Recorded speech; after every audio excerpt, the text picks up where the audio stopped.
오늘도 예수님 안에서 복된 하루 되시기를 바랍니다.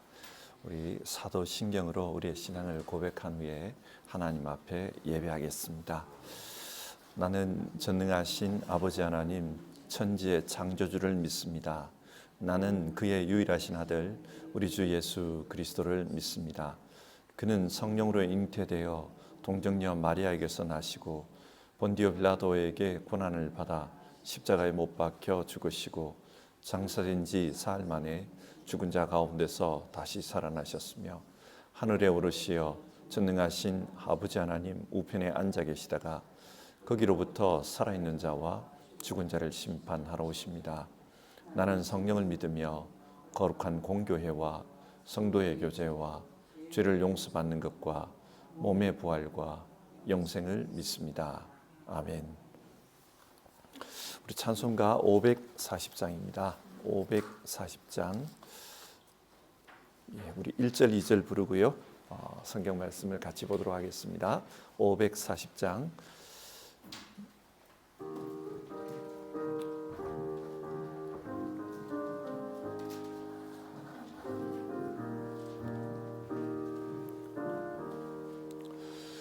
주의 음성을 내가 들으니 사랑한단 말일세. 믿는 마음으로 주께 가오니 나를 영접하소서. 내가 매일 십자가 앞에 더 가까이 가오니 구세주의 흘린 보배 피로써 나를 정케 하소서. 주여 넓으신 은혜 베푸사 나를 받아주시고 나의 품은 뜻 주의 뜻같이 되게 하여 주소서. 내가 매일 십자가 앞에 더 가까이 가오니 구세주의 흘린 보배 피로써 나를 정케 하소서.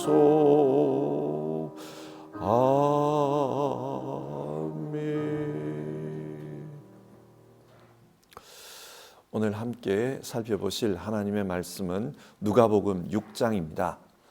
누가복음 6장 12절부터 26절까지 말씀을 한 절씩 교독하도록 하겠습니다. 누가복음 6장 12절부터 26절까지의 말씀입니다.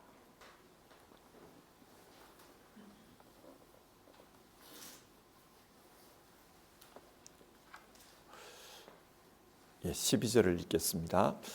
그 무렵에 예수께서 기도하려고 산으로 떠나가서 밤을 새우면서 하나님께 기도하셨다. 날이 밝을 때에 예수께서 자기의 제자들을 부르시고 그 가운데서 12를 뽑으셨다. 그는 그들을 사도라고 부르셨는데 12은 베드로라고도 이름을 지어주신 시몬과 그의 동생 안드레 그리고 야고보와 요한과 빌립과 바돌로메와 마테와 도마와 알페오의 아들 야고보와 열심당원이라고 또 하는 시몬과 야고보의 아들 유다와 배반자가 된 가롯 유다이다. 예수께서 그들과 함께 산에서 내려오셔서 평지에 서셨다. 거기에 그 제자들이 큰 무리를 이루고 또 온 유대와 예루살렘과 두로 및 시돈 해안 지방에서 모여든 많은 백성이 큰 무리를 이루었다. 그들은 예수의 말씀도 듣고 또 자기들의 병도 고치고자 하여 몰려온 사람들이다. 악한 귀신에게 고통을 당하던 사람들은 고침을 받았다. 온 무리가 예수에게 손이라도 대보려고 애를 썼다. 예수에게서 능력이 나와서 그들을 모두 낫게 하였기 때문이다. 예수께서 눈을 들어 제자들을 보시고 말씀하셨다. 너희 가난한 사람들은 복이 있다. 하나님의 나라가 너희의 것이다. 너희 지금 굶주리는 사람들은 복이 있다. 너희가 배부르게 될 것이다. 너희 지금 슬피 우는 사람들은 복이 있다. 너희가 웃게 될 것이다. 사람들이 너희를 미워하고 인자 때문에 너희를 배척하고 욕하고 너희의 이름을 악하다고 내칠 때에는 너희는 복이 있다. 그날에 기뻐하고 뛰놀아라. 보아라, 하늘에서 받을 너희의 상이 크다. 그들의 조상들이 예언자들에게 이와 같이 행하였다. 그러나 너희 부요한 사람들은 화가 있다. 너희가 너희의 위안을 받고 있기 때문이다. 너희 지금 배부른 사람들은 화가 있다. 너희가 굶주리게 될 것이기 때문이다. 너희 지금 웃는 사람들은 화가 있다. 너희가 슬퍼하며 울 것이기 때문이다. 같이 읽겠습니다. 모든 사람이 너희를 좋게 말할 때에 너희는 화가 있다. 그들의 조상들이 거짓 예언자들에게 이와 같이 행하였다. 아멘. 이 말씀을 통해 하나님께서 은혜 주시길 바랍니다.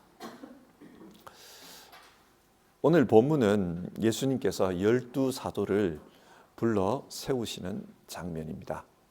우리는 흔히 이 12사도를 12제자 그렇게 부릅니다. 여러분, 제자가 어떤 사람입니까? 제자는 선생님에게 배우는 사람입니다. 그러나 신앙에서의 제자는 일반적인 의미에서의 제자와는 조금 다릅니다. 신앙에서의 제자는 선생님의 가르침을 배울 뿐만 아니라 그분의 삶 자체를 닮아가려는 사람입니다. 눈에 보이는 것만 배우는 것이 아니라 보이지 않는 것, 내면까지 배우고 닮아가려는 사람입니다. 우리 모두도 예수님을 닮아가고자 하는 사람들입니다. 그런 면에서 우리도 예수님의 제자라고 부를 수 있습니다. 그렇다면 예수님의 제자로서 우리는 어떻게 살아야 할까요? 오늘 성경 말씀을 통해서 이 문제를 같이 한번 생각해 봅시다. 누가복음 5장에서 예수님은 제자들을 부르셨습니다. 고기 잡던 베드로를 불렀고 세관에서 일하던 세리 레위를 부르셨습니다. 그리고 그렇게 부름받은 사람들 중에서 12를 사도로 세우시는 겁니다. 자, 이들은 어떻게 살아야 되는가? 먼저는 주님을 본받아 기도하는 삶을 살아야 합니다. 12절을 보시면 그 무렵에 예수께서 기도하려고 산으로 떠나가서 밤을 새우시면서 하나님께 기도하셨다. 그렇게 말씀합니다. 예수님은 기도하셨습니다. 그러므로 예수님을 본받는 제자들도 기도해야 합니다. 여기서 우리가 좀 생각해 볼 부분은 그 무렵에 예수님께서 기도하려고 산으로 갔다. 그러면 그 무렵이 언제냐라는 것입니다. 오늘 본문 앞을 보면 사람들이 본격적으로 예수님을 대적하기 시작합니다. 6장 11절을 보면 그들은 화가 잔뜩 나서 예수를 어떻게 할까 하고 서로 의논하였다. 그렇게 말합니다. 마가복음은 이 부분을 어떻게 예수를 죽일까 의논했다. 그렇게 이야기를 합니다. 안식일 논쟁이 있은 후에 바리새파 사람들은 예수님이 안식일을 지키지 않는다고 분노했습니다. 그래서 어떻게 하면 저 사람을 제거할 수 있을까? 그런 생각을 하기 시작한 것입니다. 이런 반응들을 보면서 예수님은 앞으로 자신의 사역에 대해서 생각하셨던 것 같습니다. 예수님은 장차 죽으실 것이고 그때 예수님을 대신해서 교회를 이끌어갈 사람들을 세워 훈련하는 것이 필요하다. 그런 생각을 하신 것 같습니다. 그래서 예수님은 예수님을 대신해서 사람들에게 보내심을 받아 복음을 전하고 교회의 일을 할 사람들, 그 사람들이 누구일까? 하나님 앞에 질문하면서 기도하셨습니다. 주님은 굉장히 다급하게 생각하셨던 것 같아요. 그래서 밤을 새면서 기도하셨다. 성경은 그렇게 말하고 있습니다. 우리 인생은 선택의 연속입니다. 어떤 선택을 하느냐에 따라서 우리 인생이 달라집니다. 오늘 성경은 이런 선택을 하기에 앞서 하나님 앞에 기도해야 된다. 그걸 우리에게 말합니다. 하나님의 뜻을 묻고 또 하나님께서 개입해 주실 것을 요청하는 것, 그게 필요하다. 예수 제자는 그렇게 살아야 한다. 그것을 말씀합니다. 왜 그런가? 기도는 하나님의 능력이 나타나는 통로입니다. 사무엘의 어머니였던 한나는 불행한 여인이었습니다. 그래서 자신의 그 억울함과 불행함을 눈물의 기도로 하나님 앞에 표현했습니다. 그때 하나님은 한나의 기도를 들으시고 그녀의 삶을 새롭게 하셨습니다.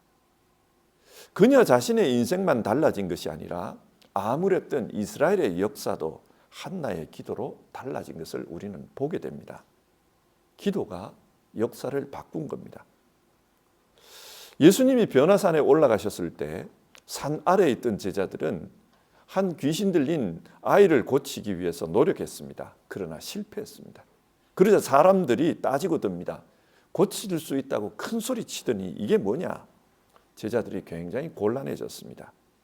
그때 예수님께서 산에서 내려오셨고 그 아이를 고쳐주셨습니다. 제자들이 조용할 때 찾아가서 물었습니다. 주님, 왜 우리에게는 이런 능력이 나타나지 않았던 것입니까? 그때 예수님께서 뭐라고 하셨습니까? 이런 유는 기도 외에 다른 것으로는 나가지 않는다. 그런 말씀을 하셨습니다. 기도는 하나님께서 우리와 함께 하심을 드러내는 증거입니다. 기도는 하나님께서 자신의 능력을 우리에게 보여주시는 통로입니다. 그렇기 때문에 예수님을 따라가는 제자들은 이 기도에 열심을 내야 합니다. 예수님은 하나님의 뜻을 구하면서 기도하신 후에 12명을 선택하셨습니다. 그리고 사도다 그렇게 불렀습니다. 사도, 보내심을 받은 자. 제자와 사도가 어떤 차이가 있습니까? 당시 예수님을 따르는 사람들은 굉장히 많았습니다. 그런데 그들 중에 12를 선택해서 이들로 하여금 교회를 세우는 일에 집중하게 하신 겁니다. 나중에 사도행전을 보면 이 사도들이 교회를 세우는데 아주 중요한 역할을 감당합니다.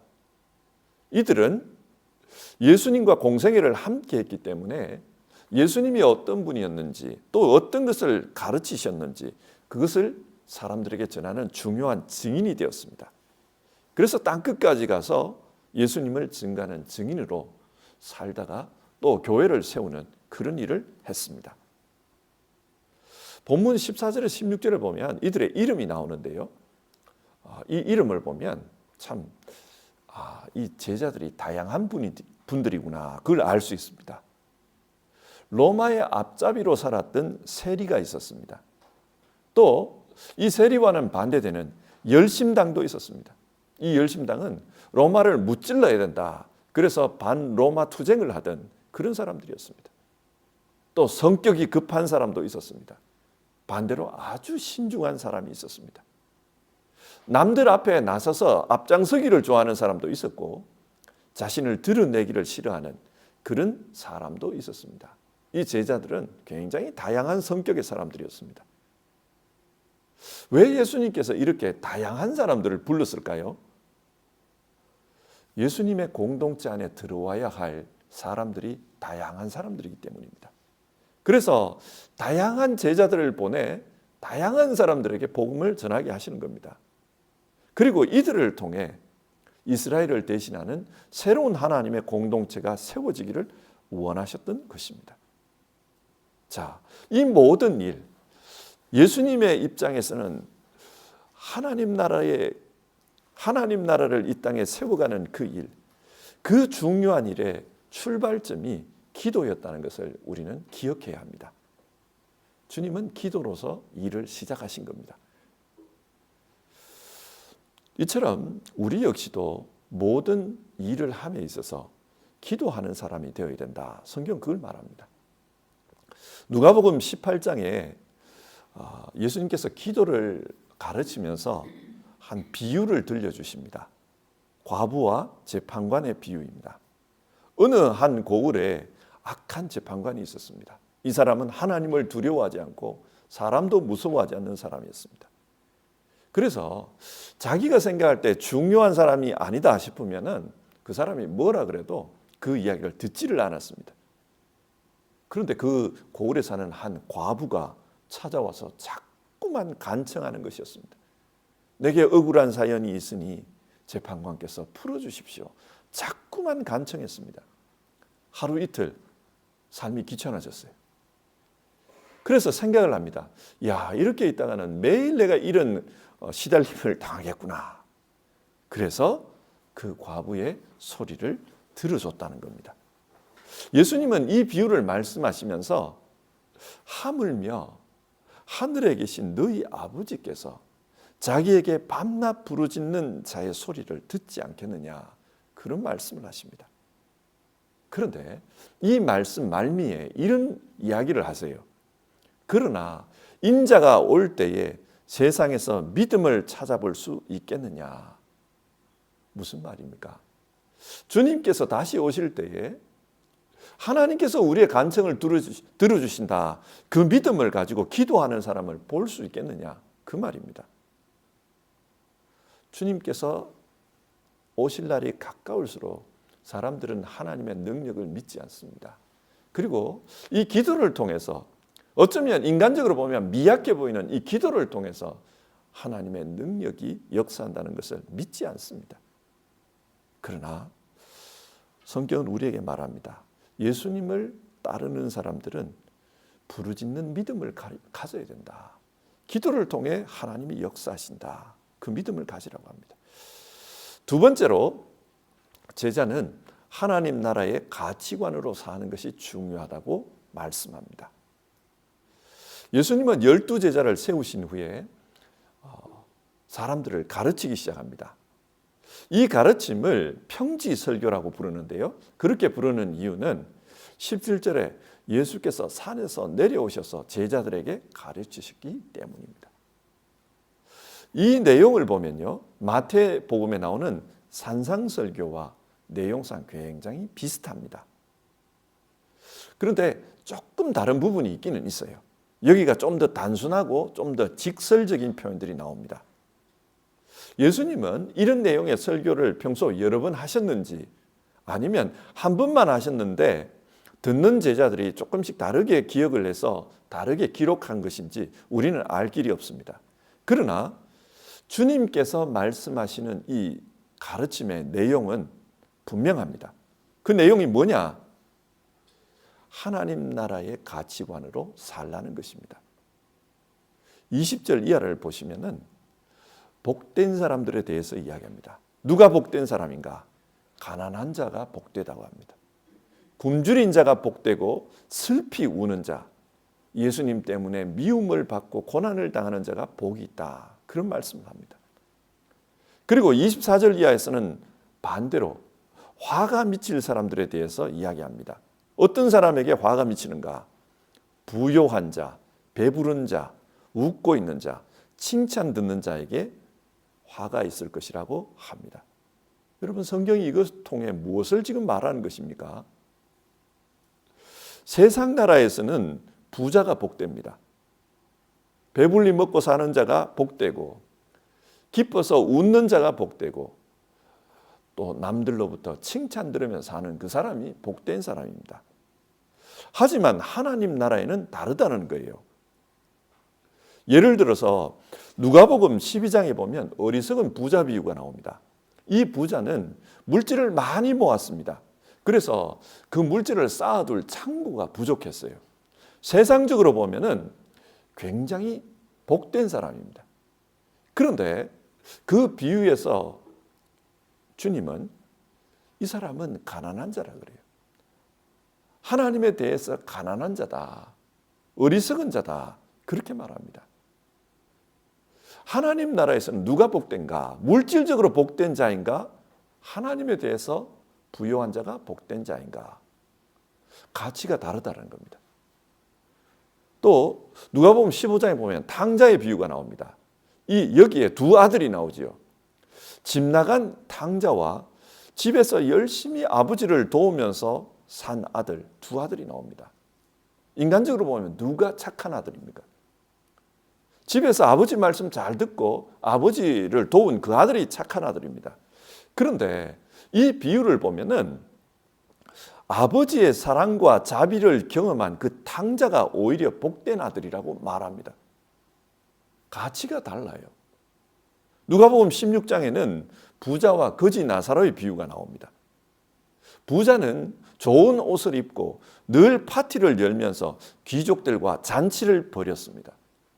세상적으로 보면 사람들에게 칭찬 듣는 자이고 인정받는 사람입니다. 그러나 그 집 앞에 거지 나사로가 있었습니다. 어떤 누구의 관심도 받지 못했고 그저 그 집에 있는 개가 와서 핥아주는 그런 비참한 자였습니다. 그런데 누가 복된 자냐는 겁니다. 마지막에 이 부자는 지옥에 갔고 거지 나사로는 하나님 나라에 갔습니다. 누가 복된 자인가? 누가복음은 이 세상의 기준, 이 세상의 가치관에 대해서는 굉장히 비판적입니다. 그러면서 진짜 제자는 하나님 나라의 기준, 하나님 나라의 가치관에 따라서 살아야지 이 세상의 가치관을 따라서는 안 된다. 그것을 말씀하고 있습니다. 물론 이 말씀을 오해해서는 안 됩니다. 이 말씀이 이 세상에 사는 동안에는 거지처럼 가난한 자가 되어라. 늘 남들에게 억울함을 당해서 슬피 우는 자가 되어라. 또 남들에게 비판받는 그런 사람이 되어라. 그걸 말하는 건 아닙니다. 하지만 하나님 나라의 가치관으로 사는 것, 그렇게 살다 보면 가난한 자가 될 수도 있고 또 슬퍼 눈물을 흘릴 때도 있고 남들에게 비난받을 수도 있다. 우리에게 그것을 말합니다. 예수님은 누가복음 4장에서 처음 자신의 사역 방향을 밝히는 설교를 했습니다. 성령이 내게 임하셨으니 가난한 자에게 복음을, 포로된 자에게 해방을, 억눌린 자에게 풀어줌을 전하러 왔다. 그런 말씀을 했습니다. 그러니까 예수님은 누구에게 복음이 진짜 복음으로 다가갈 것인가? 그것을 말씀하신 겁니다. 진짜 하나님 나라 복음을 복음으로 받아들이는 사람들은 이 세상에서 오히려 가난한 자들, 포로된 자들, 억눌린 자들일 것이다. 그걸 말씀하는 것입니다. 여기서 우리는 우리 자신에 대해서 자기 인식을 분명히 해야 됩니다. 하나님 나라를 갈망하는 사람은 어떤 처지에 있는 사람들인지를 알아야 합니다. 그들은 영적으로 가난한 자입니다. 영적으로 포로된 자입니다. 영적으로 억눌려 사는 자입니다. 그렇기 때문에 슬퍼하며 울고 그렇기 때문에 하나님 앞에 간청하는 자입니다. 우리는 하나님 나라의 가치관으로 자기 자신을 볼 수 있어야 합니다. 그렇게 보면 누가복음 12장에서처럼 하나님 나라 가치관으로는 부자가 아닐 수 있습니다. 누가복음 15장에 나오는 것처럼 이 세상에서 착한 사람이 아닐 수도 있습니다. 오히려 화를 당할 수도 있는 그런 위험한 조건에 처해 있다는 것을 알 수 있습니다. 그런데 사람들은 이 세상의 가치관으로 자꾸 부자 되는 일에 자기 인생을 걸고 이 세상의 가치관으로 남에게 칭찬 듣는 사람이 되는 것, 거기에 목숨을 겁니다. 좀 부끄러운 이야기지만 우리 믿는 자들이 자녀들을 위해서 기도하는 내용이 뭡니까? 하나님 나라에서 복된 자가 되게 해달라고 그걸 기도를 합니까? 아니면은 이 세상에서 부자 되고 이 세상에서 칭찬 듣는 사람 되게 해달라고 기도합니까? 그렇게 보면은 이 세상에서 예수 믿는다는 사람들 중에도 가짜가 많은 거예요. 가치관 자체가 세상을 따라가고 있지 하나님 나라의 가치관을 따르지 않고 있다는 것을 알 수 있습니다. 오늘 성경은 누가 예수님의 제자인가? 하나님 나라의 가치관으로 사는 사람이다. 우리에게 그것을 말씀해 줍니다. 오늘 말씀을 정리하겠습니다. 우리는 예수님을 따라가는 사람입니다. 그리고 예수님을 본받아 정말 작은 예수가 되기를 소망하는 그런 사람들입니다. 그러기 위해서는 어떻게 살아야 하는가? 기도하는 사람이 되라고 우리에게 말합니다. 기도를 통해서 늘 하나님 앞에 우리의 마음을 아뢰고 또 기도하는 가운데 하나님의 심정이 어떨까? 하나님의 뜻을 헤아리는 것, 그것이 중요합니다. 또 우리는 성경 말씀을 통해 하나님 나라의 가치관을 배우고 그 가치관을 따라 살려고 노력해야 합니다. 이 땅에 살지만 하늘의 사람으로서 살려고 할 때, 그때 우리는 하나님의 아들, 하나님의 딸로 살 수가 있습니다. 여러분, 오늘 하루도 우리가 이 문제를 가지고 기도하고 하루를 시작합시다. 정말 예수 제자의 삶에 합당한 그런 삶을 살기를 힘써 봅시다. 우리 452장 찬송 부르고요. 기도하겠습니다. 452장입니다. 452장 우리 1절 2절 부르고요. 같이 기도하겠습니다.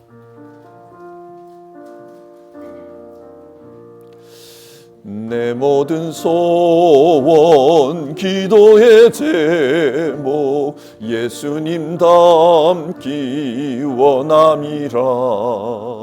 예수님 형상 나 입기 위해 세상에 보아 끼잖네. 예수님 닮기 내가 원하네. 날 구원하신 예수님을 내 마음속에 지금 고도사 주님의 영상 인치소서. 무한한 사랑 풍성한 긍휼 슬픈 자 위로하시는 주. 길 잃은 죄인 부르는 예수 그 형상 닮게 하옵소서. 예수님 닮기 내가 원하네. 날 구원하신 예수님을 내 마음속에 지금 고도사 주님의 형상 인치소서. 아멘. 우리 오늘 말씀 생각하면서 같이 기도해 보겠습니다. 예수님의 제자는 어떻게 살아야 하는가? 그 문제를 오늘 성경 말씀을 통해서 생각해 보았습니다.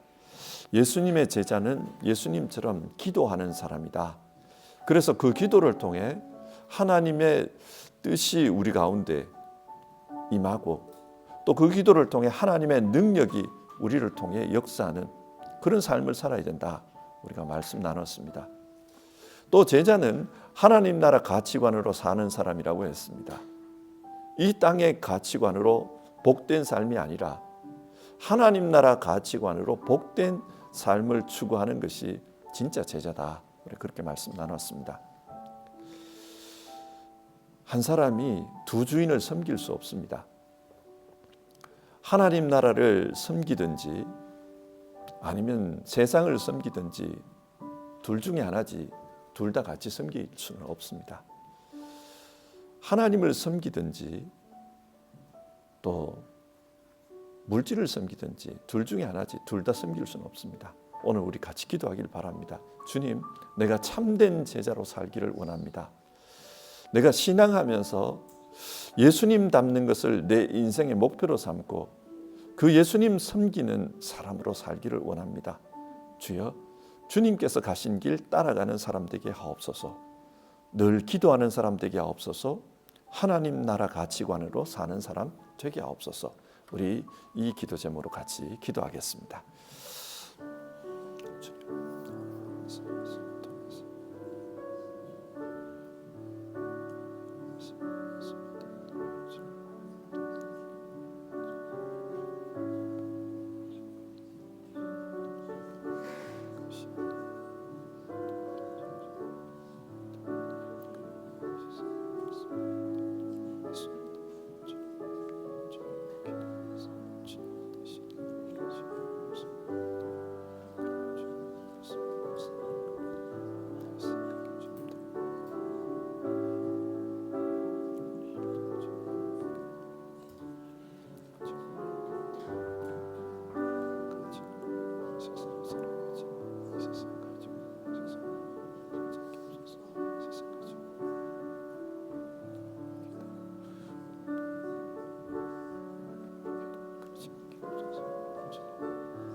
하나님, 오늘 말씀을 통해서